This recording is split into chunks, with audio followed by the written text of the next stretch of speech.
अस्सलाम वालेकुम दोस्तों, मेरा नाम डॉक्टर लियसगर है और आज की इस वीडियो में हम पीएमसी सिलेबस के मुताबिक सेल फंक्शन एंड स्ट्रक्चर के लेक्चर नंबर 1 को हम आज की इस वीडियो में डिस्कस करने जा रहे हैं। याद रहे हमारी पूरी कोशिश है कि पीएमसी के सिलेबस में इस मरतबा जो जो टॉपिक हैं उन तमाम टॉपिक्स पर बहुत सारे एमसीक्यू, बहुत सारे लेक्चर्स की शक्ल में हम अपलोड करने जा रहे हैं। तो उन तमाम लेक्चर्स को देखने के लिए हमारे इस यूट्यूब चैनल जो कि सिंध बोर्ड टीचिंग के नाम से है, आज ही आप उसे सब्सक्राइब करें और साथ ही साथ बेल आइकन को लाजमी क्लिक करें ताकि हमारी अपलोड करदा तमाम इंपॉर्टेंट वीडियोस की नोटिफिकेशन भी आपको रिसीव हो सके। तो आज का जो पहला सवाल आपके सामने इस वक्त स्क्रीन पर है, the smallest unit that can carry out activities of life. जो स्मॉलेस्ट यूनिट ऑफ लाइफ जो कि लाइफ की एक्टिविटीज को परफॉर्म कर सकते हैं उसे क्या कहते हैं? Option A, an organelle, a bacterium, an organism, a cell. तो इस एमसीक्यू का करेक्ट आंसर हमारे पास क्या है? A cell. A cell is the correct answer. Next MCQ हमारे पास है, according to Robert Hooke the empty spaces bounded by a thick wall is called. Robert Hooke के मुताबिक एम्प्टी स्पेसेस, रॉबर्ट हुक ने जब माइक्रोस्कोप में देखे तो उसे कुछ खाली स्पेसेस नजर आए और उसके अराउंड जो थिक वॉल थी उसने उसे क्या कहा? Option A cytosol, option B cell, option C cytoplasm, option D nucleus. तो रॉबर्ट हुक के मुताबिक वो जो एम्प्टी स्पेसेस थिक वॉल के सराउंड थे उसे इसने क्या नाम दिया था? सेल का।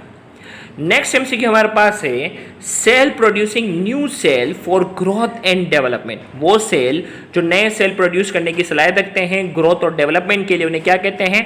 कोलिनकाइमेटस, मेरिस्टेमेटिक, पेरेनकाइमेटस, स्केलेनकाइमेटस। तो याद रखिएगा उन सेल को हम नाम देते हैं मेरिस्टेमेटिक सेल। मेरिस्टेमेटिक सेल वो होते हैं जिनके अंदर डिवीजन की क्या होती है? एबिलिटी होती है। लिहाजा इस एमसीक्यू का करेक्ट आंसर हमारे पास क्या है? Option B. Next, the idea that living things arise spontaneously from non-living thing is known as। पहले ज़माने में एक आइडिया था कि लिविंग थिंग्स जो है वो खुद ब खुद नॉन लिविंग थिंग्स से क्या हो सकते हैं? प्रोड्यूस हो सकते हैं। उस आइडिया को क्या नाम दिया जाता है? Option A germ theory, option B cell theory, option C abiogenesis and option D biogenesis. तो याद रखिएगा उस कॉन्सेप्ट को ए बायोजेनेसिस का नाम देते हैं। लिहाजा इसका करेक्ट आंसर हमारे पास जो है वो सी है। नेक्स्ट हमारे पास है, one of the following reported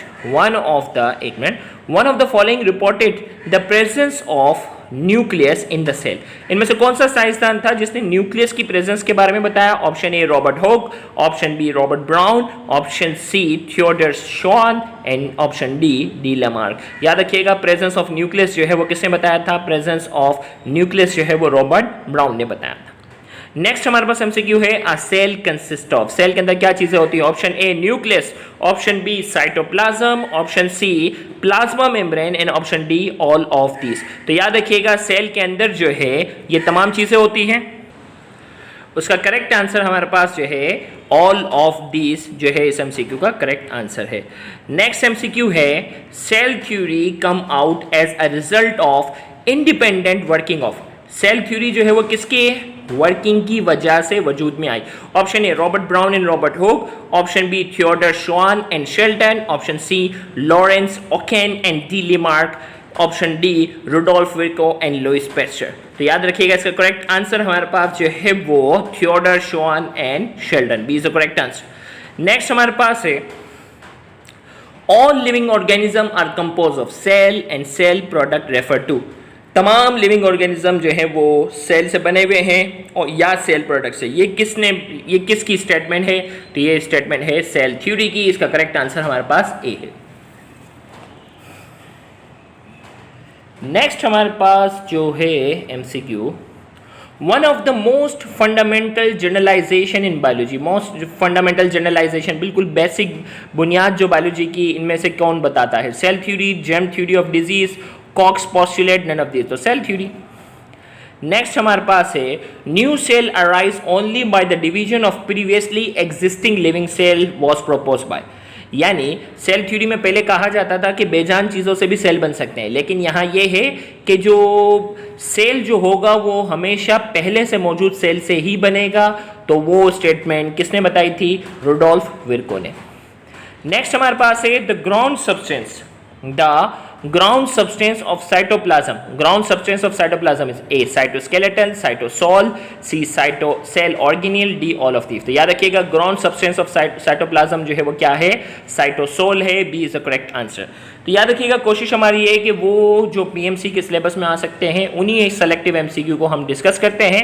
the source of illumination in a typical laboratory microscope. Typical laboratory, आम लेबोरेटरी के अंदर जो माइक्रोस्कोप होता है उसमें सोर्स ऑफ इल्यूमिनेशन के तौर पे क्या इस्तेमाल होती है? A visible light, B beam of electron, beam of photon, D beam of blue and red light. तो याद रखिएगा सिंपल इसका करेक्ट आंसर हमारे पास क्या है? A visible light. आम विजिबल लाइट का क्या होता है? इस्तेमाल होता है। नेक्स्ट हमारे पास जो है active transport is due to.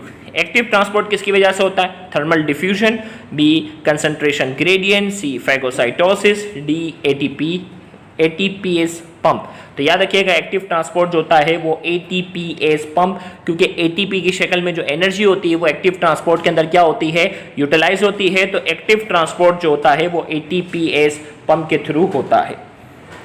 Next आपके पास जो एमसीक्यू है, the process by which various component of cell including its organelle can be isolated is called। हमने कहा वो प्रोसेस जिसमें सेल के मुख्तलिफ कंपोनेंट्स को जो है वो अलग किया जाता है, इवन उसके सेल ऑर्गेनिल तक को भी अलग किया जाता है, उसे क्या कहते हैं? A cell fractioning, ultra centrifugation, homogenisation, centrifugation. तो याद रखिएगा इस एमसीक्यू का जो करेक्ट आंसर हमारे पास है सेल फ्रैक्शनिंग या सेल फ्रैक्शनेशन का भी वर्ड इस्तेमाल होता है। तो इसका करेक्ट आंसर हमारे पास जो है वो A is the correct answer. Next MCQ जो आपके सामने इस वक्त स्क्रीन पे मौजूद है, various part of the cell are separated by spinning the disrupted cell in a special medium in a. Cell के जो मुख्तलिफ पार्ट्स होते हैं उनको सेपरेट किया जाता है स्पिनिंग के जरिए और उसके मुख्तलिफ पार्ट्स को अलग किया जाता है स्पेशल मीडियम में। उस प्रोसेस को क्या कहते हैं?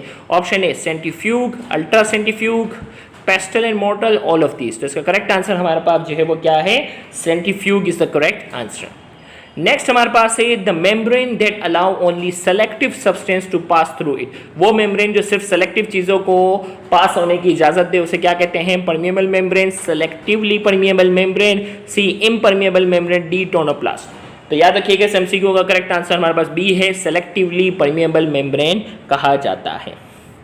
नेक्स्ट हमारे पास है taking in of liquid material into the cell is known as. भाई लिक्विड मटेरियल का सेल के अंदर दाखिल होना उसे क्या कहते हैं? Phagocytosis, pinocytosis, exocytosis, both A and B. तो इसका करेक्ट आंसर हमारे पास क्या है? पिनोसाइटोसिस। फेगोसाइटोसिस में सॉलिड मटेरियल का दाखिल होना, एक्सोसाइटोसिस में ये दोनों आ जाते हैं। एक्सोसाइटोसिस में सॉलिड और लिक्विड दोनों आ जाते हैं। एक्सोसाइटोसिस की दो टाइप है, फेगोसाइटोसिस, पिनोसाइटोसिस। पिनोसाइटोसिस में लिक्विड मटेरियल दाखिल होता है और फेगोसाइटोसिस में सॉलिड पार्टिकल जो है वो दाखिल होंगे।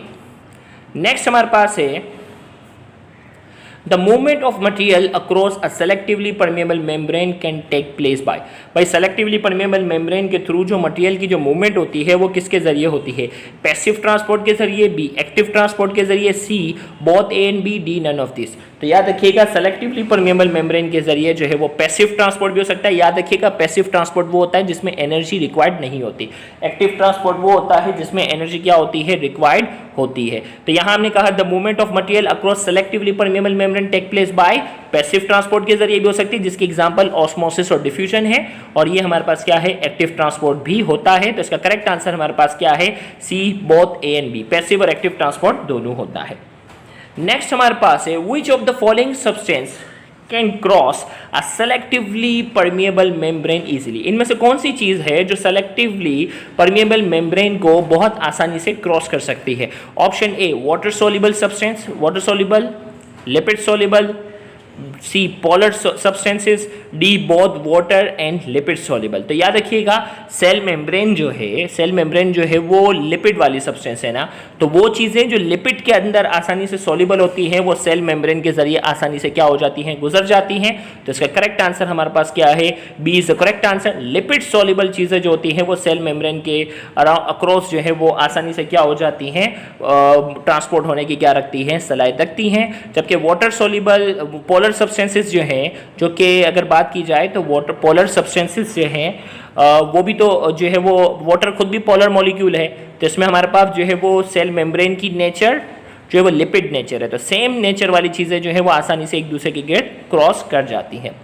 Next the outermost boundary in most of the plant cell is, outermost boundary जो है वो ज़्यादातर प्लांट की क्या होती है? Cell membrane, tonoplast, cell wall, unit membrane. तो आउटर मोस्ट बाउंड्री जो है वो प्लांट सेल की जो है वो सेल वॉल होती है। इस एमसीक्यू का करेक्ट आंसर हमारे पास जो है वो सी है। इंशाल्लाह फिर नेक्स्ट एमसीक्यू नेक्स्ट इस लेक्चर के पार्ट में हम नेक्स्ट एमसीक्यू से बाकायदा स्टार्ट करेंगे, तो उसे भी देखना मत भूलिएगा। डेली बेसिस पर ये तमाम वीडियो अपने तमाम दोस्तों तक शेयर करें ताकि वो भी डेली बेसिस पर जो है वो अपने एमसीक्यू रिवाइज कर सकें। Thank you very much. अल्लाह हाफिज़।